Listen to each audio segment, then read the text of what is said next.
Hello everyone, welcome back to my channel. Let's talk about Conjuring, one of the most haunted movie of all time. The Conjuring is a 2013 American supernatural horror film directed by James Wan. कहानी की शुरुआत तब होती है जब parent family करके एक परिवार 1971 में 14 रूम फार्म हाउस में शिफ्ट होता है हैरिसविल रोड आइलैंड के पास। इस पूरे परिवार में कुल 7 सदस्य थे, पेरेंट्स और उनके 5 बच्चे और उनका एक डॉगी भी था। जब पैरेंट फैमिली इस फार्म हाउस में शिफ्ट होते हैं तभी उन्हें कुछ अजीब चीजें देखने को मिलती है और उन्हें कुछ महसूस होता है जो कि अनयूजुअल होता है। कैरलिन जो कि फैमिली के हेड थी और 5 बच्चों की माँ थी, उन्होंने नोटिस किया कि उनका पेट ब्रूम हमेशा मिसिंग रहता था और इधर उधर अपने आप ही चला जाता था। वैसे फ्रेंड्स, अक्सर ऐसा कहा जाता है कि इंसानों से पहले जानवरों को सुपरनैचुरल चीजों का आभास हो जाता है और यही चीज मूवी में भी दिखाई गई है कि जब कैरलिन अपने डॉगी को बाहर बांध देती हैं तब वो उसी रात मर जाता है और नेक्स्ट डे उनकी बेटी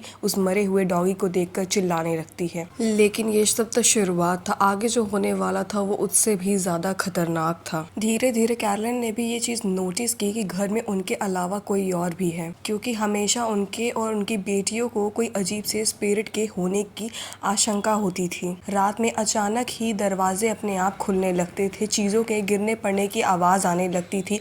कैरलिन का कहना होता था कि वो बदबू ऐसा लगता था किसी चीज़ की है, किसी फ्लैश की है, और वो बहुत ज़्यादा तेज़ गंध करती थी। और हद तो तब हो जाती है जब वो सारे स्पिरिट्स कैरलिन के अंदर प्रवेश करने की कोशिश करते हैं। ये सब देखने के बाद कैरलिन ने घर के बारे में रिसर्च किया और उन्हें पता चला कि 1800s में यहाँ पे कोई औरत रहा करती थी अपने पूरे फैमिली के साथ और उसने एक नेबर के बेटे को मार डाला था बुरी तरीके से। पूरे पेरेंट फैमिली को वो सारे स्पिरिट्स बहुत ज़्यादा परेशान करने लगे और उनका जीना हराम हो जाता है।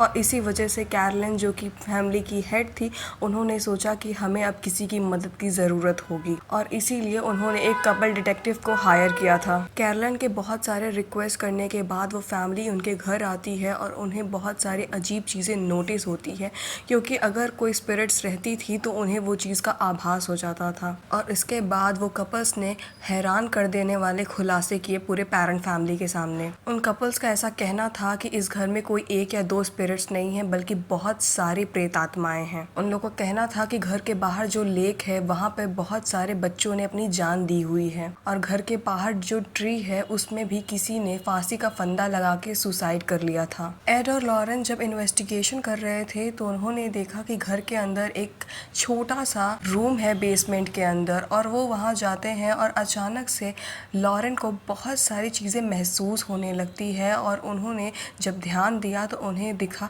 कि वहाँ पे एक औरत है जिसने एक अपने ही बच्चे को बेरहमी से मार डाला था और वही इस हाउस की मिस्ट्रेस थी जो कि पेरेंट फैमिली को सबसे ज़्यादा परेशान कर रही है। जब पेरेंट फैमिली को पता चला कि यहाँ बहुत सारी आत्माएं हैं तो वो बहुत ज़्यादा घबरा जाते हैं और कहते हैं कि हम ये घर छोड़ के चले जाएंगे तो क्या हमारी ज़िंदगी बच जाएगी। लेकिन यहाँ पे एड और लॉरेन कहते हैं कि आत्माएं इतनी जल्दी किसी का पीछा नहीं छोड़ती, क्योंकि अब वो आपको परेशान करना चाहती हैं, आपके ऊपर वो हावी होना चाहती हैं। बहुत लोगों का कहना है कि फिल्म में जो भी चीज़ दर्शाई गई हैं, दिखाई गई हैं, वो बढ़ा चढ़ा के बताई गई हैं, लेकिन जब पेरेंट फैमिली से ऐसा पूछा गया तो उन्होंने कहा कि बिल्कुल भी नहीं, जो भी चीज़ें फिल्म में दर्शाई गई हैं वो एकदम सही हैं और ऐसी चीज़ें हमारे साथ होती थी। डायरेक्टर्स और एक्टर्स ने इतनी बारीकी से हर सीन को निभाया है कि ऐसा लगता है कि सचमुच सीन के दौरान ही वहाँ पर कोई दिख रहा है, शायद वहाँ पे सचमुच सीन में भी स्पिरिट्स दिख रही हैं।